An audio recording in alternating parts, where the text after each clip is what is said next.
Hello, welcome to our channel Taxis Official. Today we're gonna learn a new chapter. Chapter 2, Diversity in the Living World. This chapter is of class 6 science book. In this chapter, we're gonna learn what is diversity and what is biodiversity. The first topic is, and the second is how animals and plant depend on each other. And the third will be type of plant. Fourth, type of venation. Next, type of root. After that, cotyledon. What is cotyledon and what is monocotyledon? Next will be what is Save Silent Valley movement? The next point is why does the biodiversity of a region vary from that of another? And the last is different type of habitat. These are the some points we will discuss in this chapter. तो इस chapter पे जितने भी points हैं, जितने भी main points हैं जो एग्जाम के पॉइंट ऑफ व्यू से इम्पोर्टेंट है, उन सारे पॉइंट्स को मैं पीडीएफ के फॉर्म में अरेंज कर दिया हूं, जिससे कि एक एक लाइन आपको पढ़ने की ज़रूरत नहीं है। तो चलिए पीडीएफ फॉर्म में और एनालिसिस करते हैं। क्वेश्चन के साथ हम लोग आंसर को एनालिसिस करेंगे। उसमें हर एक क्वेश्चन आपको मिल जाएगा। इस चैप्टर से जितने भी क्वेश्चन बनने लायक थे मैंने उसको बनाया और उसको हम लोग एनालिसिस भी करने वाले हैं। तो लेट्स गो। सबसे पहले बात कर लेते हैं व्हाट इज डाइवर्सिटी, क्योंकि चैप्टर का टॉपिक का जो नाम है वो डाइवर्सिटी से ही स्टार्ट होता है, तो हम लोगों को समझना बहुत ही जरूरी है कि डाइवर्सिटी आखिर होता क्या है। तो diversity means that each is individual in unique having individual difference. Diversity का मतलब होता है हर एक इंसान, हर एक जीव में अपनी अपनी क्वालिटीज होती है और वो एक दूसरे से अलग है। हर एक जीव में किसी भी तरफ से हो या किसी भी क्वालिटी की तरफ से हो, these differences may be because of personal qualities और फिजिकल फीचर्स। तो ये क्वालिटीज पर्सनल क्वालिटीज भी हो सकते हैं या फिर फिजिकल फीचर भी हो सकते हैं, लेकिन वो एक दूसरे के साथ एक दूसरे से वो अलग होता है। इसी को हम लोग बोलते हैं डाइवर्सिटी। अब हम लोग बात करते हैं कि बायोडाइवर्सिटी क्या होता है, व्हाट इज बायोडाइवर्सिटी। तो जिस तरह से डाइवर्सिटी होता है कि एक जीव दूसरे के साथ अलग होते हैं, एक इंसान दूसरे के साथ दूसरे से अलग होते हैं, उसको हम लोग बोलते हैं डाइवर्सिटी। बायोडाइवर्सिटी का मतलब होता है biodiversity is the variety on off life on earth including all different type of plant animal. इसमें आपका प्लांट भी आ जाता है और एनिमल भी आ जाता है, फंगी, जितने भी जो भी तरह के जीव हैं इस संसार में, उन सारे जीव की अपनी अपनी क्वालिटीज होती हैं, अपनी अपनी विशेषताएं होती है, स्पेसिफिकेशन होती है, और वह एक दूसरे के ऊपर डिपेंडेंट होते हैं, और यही डिपेंडेंसी जो है वो एक इकोसिस्टम को बनाता है। उसी को हम लोग बोलते हैं बायोडाइवर्सिटी। एक इकोसिस्टम का निर्माण करता है, उसी को हम लोग बोलते हैं बायोडाइवर्सिटी। अब हम लोग जान लेते हैं कि इकोसिस्टम आखिर होता क्या है। एन इकोसिस्टम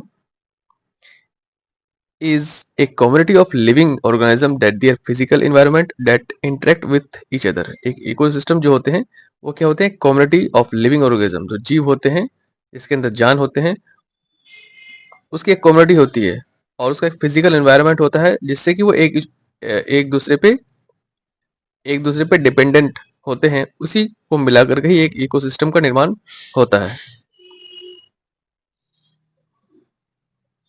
नेक्स्ट क्वेश्चन है how the plant and animal are dependent on each other. Plant और एनिमल किस तरह से एक दूसरे पे डिपेंडेंट होते हैं। तो मैंने एक एग्जांपल के थ्रू समझाने की कोशिश किया है कि for example trees provide food shelter to some birds and another animals help in spreading seeds after eating fruits and so on. Then we can say that the plant and animal are dependent on each other। एक suppose पेड़ है, उसमें छाया होती है और उस छाया में, या फिर पेड़ होते हैं उसमें डालियां होती है, उस डालियां में क्या करती है, चिड़िया रहती है, अपना घोंसला बनाती है, और उस जो पेड़ है उसमें फल लगते हैं और उस फल को भी खाती है, और उस खाने के बाद बीज को एक जगह से दूसरी जगह स्प्रेड करती है, और जिस वजह से जो है पेड़ की संख्या, पेड़ के नंबर्स वो बढ़ते हैं, जंगल का रूप भी कभी कभी धारण कर लेता है। तो इसी से हम लोग कह सकते हैं कि एनिमल और प्लांट वो एक दूसरे पे डिपेंडेंट रहते हैं हमेशा। अब नेक्स्ट है how many type of plant. तो मेनली जो है वो 5 टाइप्स के प्लांट होते हैं। These are first one is tree, these are tall and have hard thick brown and woody stem, जैसे कि mango tree, neem tree. There are two types of venation. First one is reticulate and the second is parallel venation. Reticulate venation किसे कहते हैं? In some leaves there is a net-like pattern of vein on both sides of thick middle vein is called reticulate venation. कुछ कुछ पत्ते आपको देखने को मिलेंगे इस तरह से। इसमें से एक मिडिल से एक मोटा वेन जाता है और उससे होते हुए बहुत सारे पतले पतले वेन निकलते हैं और जो एक नेट के तरह पैटर्न का फॉर्मेशन करते हैं। तो इसी को हम लोग बोलते हैं रेटिकुलेट वेनेशन। जैसे कि एग्जांपल हिबिस्कस। उसके बाद parallel venation. In some leaves the vein run parallel, this pattern is called parallel venation. कुछ कुछ ऐसे पत्ते होते हैं जिसके जो वेन्स होते हैं वो सीधे सीधे होते हैं, ऐसे वेन्स को हम लोग बोलते हैं पैरेलल वेनेशन। जैसे कि बनाना लीव्स। बनाना लीव्स जो होते हैं वो इस तरह से जाते हैं पैरेलल।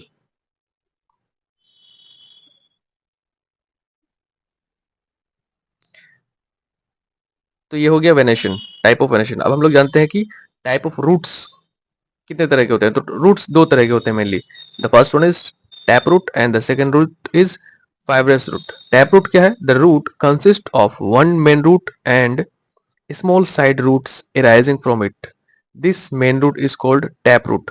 कुछ कुछ रूट ऐसे होते हैं जो कि एक जो रूट होते हैं वो सीधे चले जाते हैं और उससे बहुत सारे छोटे छोटे रूट्स निकलते हैं। ये जो मेन रूट है इसी मेन रूट को हम लोग बोलते हैं टैप रूट। जैसे कि carrot, radish, pine, beet, turnip, ये सारे रूट्स टैप रूट का एग्जांपल है। नेक्स्ट है फाइब्रस रूट। फाइब्रस रूट किसे कहते हैं? Thin branch root that arise from the base of the stem are known as the fibrous root. जैसे कि banana, bamboo, maize, onion, rice, marigold.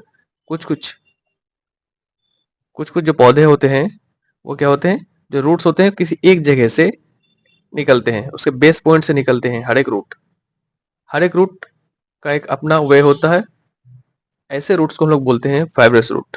एक दूसरे के साथ वो जुड़े हुए नहीं होते, एक दूसरे से मिले हुए नहीं होते, अलग अलग होते हैं और वो बेस पॉइंट से निकलते हैं। ऐसे रूट्स को हम लोग बोलते हैं फाइब्रस रूट।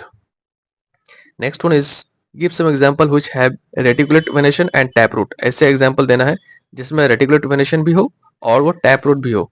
तो इस तरह हो गया सदाबहार प्लांट जो भी है। इसके अलावा carrot, roses, tulsi, coriander, China rose, etc. Give some example which have parallel venation and fibrous root. ऐसे आपको एग्जांपल देना है जो कि पैरेलल वेनेशन होता है उसमें और फाइब्रस रूट भी होता है। तो उसका एग्जांपल है grass, rice, maize, banana and bamboo. What is cotyledon? तो seeds are split into two part, each part is cotyledon. मैंने यहाँ पे एक फिगर के थ्रू दिखाने की ट्राई किया है। देखिए कि इसमें दो पार्ट है और इन दोनों पार्ट, एक एक पार्ट को हम लोग बोलते हैं कोटिलेडन।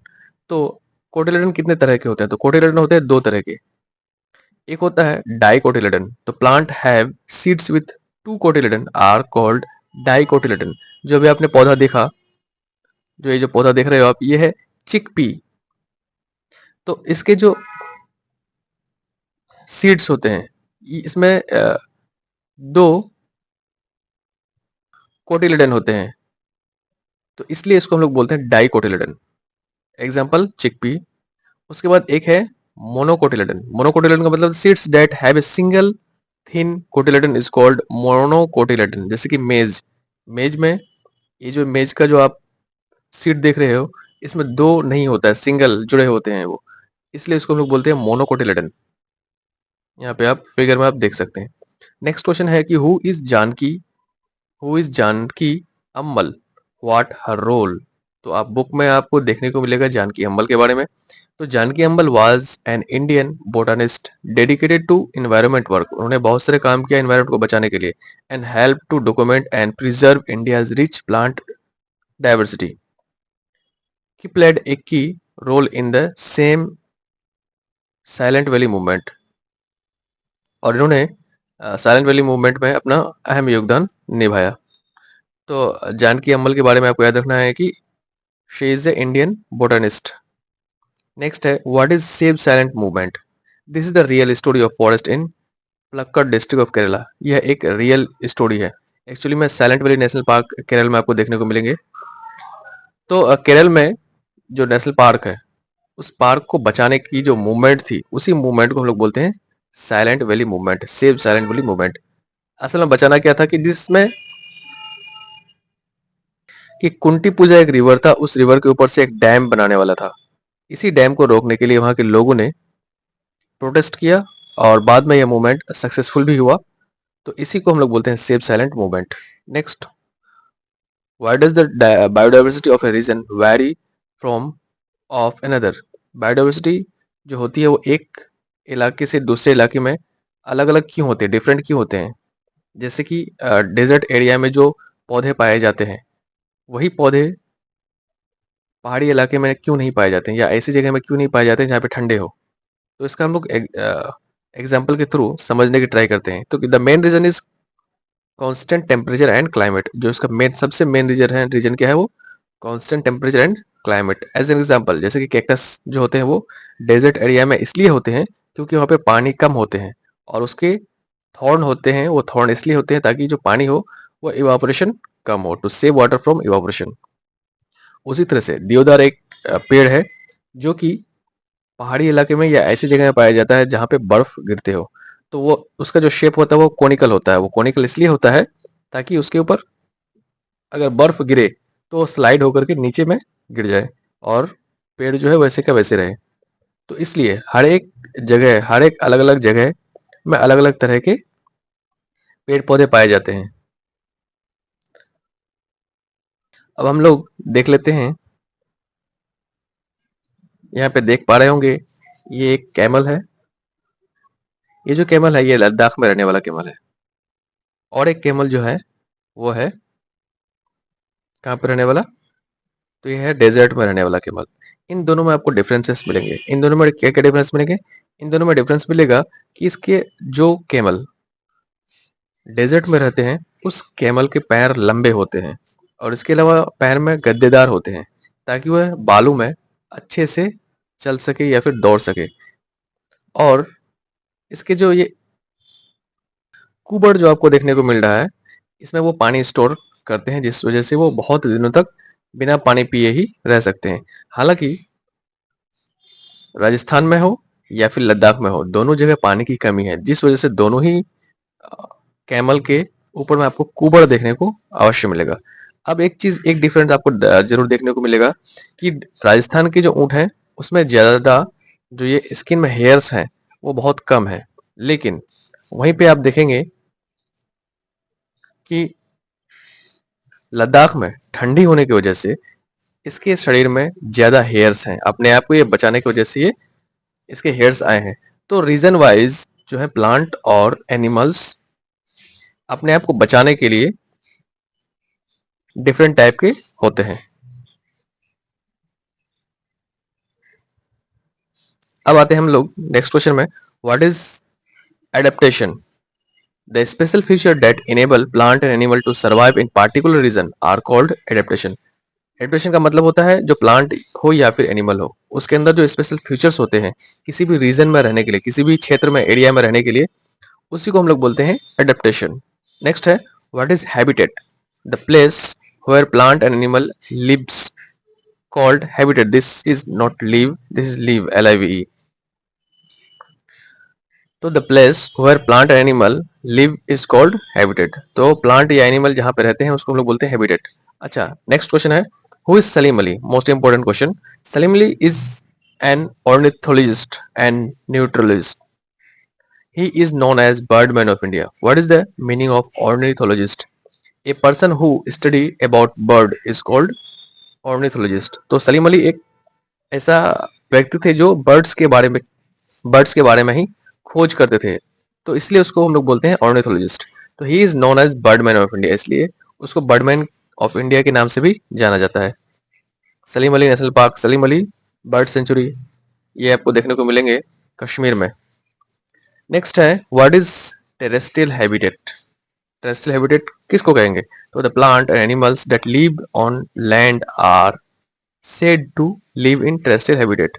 तो प्लांट या एनिमल जो कि जमीन में रहते हैं, ऐसे जमीन में रहने वाले जीव को हम लोग बोलते हैं टेरेस्ट्रियल क्रिएचर को हम लोग बोलते हैं टेरेस्ट्रियल क्रिएचर। जैसे कि ह्यूमंस, ये क्या है? Terrestrial creatures. Lion, terrestrial creatures. तो ऐसे जितने भी जीव हैं जो कि स्थल में रहते हैं या जमीन पर रहते हैं, उसको हम लोग बोलते हैं टेरेस्ट्रियल हैबिटेट। नेक्स्ट है कि एक्वेटिक हैबिटेट किसको कहते हैं? तो plant and animals that live in water, जो पानी में रहते हैं उसको हम लोग बोलते हैं एक्वाटिक हैबिटेट। जैसे कि पॉन्ड में रहने वाले या फिर लेक में रहने वाले, रिवर में रहने वाले जो भी जीव हैं उसको हम लोग बोलते हैं एक्वाटिक। जैसे फिश, स्नैक, डक, इसके अलावा और भी बहुत सारे जो छोटे छोटे क्रिएचर हैं वो सारे एक्वाटिक हैं जो पानी में रहते हैं। नेक्स्ट है एम्फीबियन किसको कहते हैं? तो some animals such as frog can live in water as well as land. तो ऐसे जीव जो पानी के साथ साथ स्थल में भी रहते हैं, जैसे कि फ्रॉग, तो उस जीव को हम लोग बोलते हैं एम्फीबियन। उसके बाद सेकंड लास्ट और लास्ट क्वेश्चन देख लेते हैं कि when the project tiger was launch. तो प्रोजेक्ट टाइगर जो लॉन्च हुआ था वो हुआ था 1973 को, प्रोजेक्ट को बचाने, टाइगर्स को बचाने के लिए। जब टाइगर्स की संख्या धीरे धीरे कम हो रही थी तो प्रोजेक्ट टाइगर लॉन्च किया 1973 को, जिस वजह से टाइगर की संख्या धीरे धीरे भारत में बढ़ने लगी। नेक्स्ट है व्हेन द प्रोजेक्ट चीता री इंट्रोडक्शन वाज लॉन्च। तो चीता री इंट्रोडक्शन वाज लॉन्च इन 2022।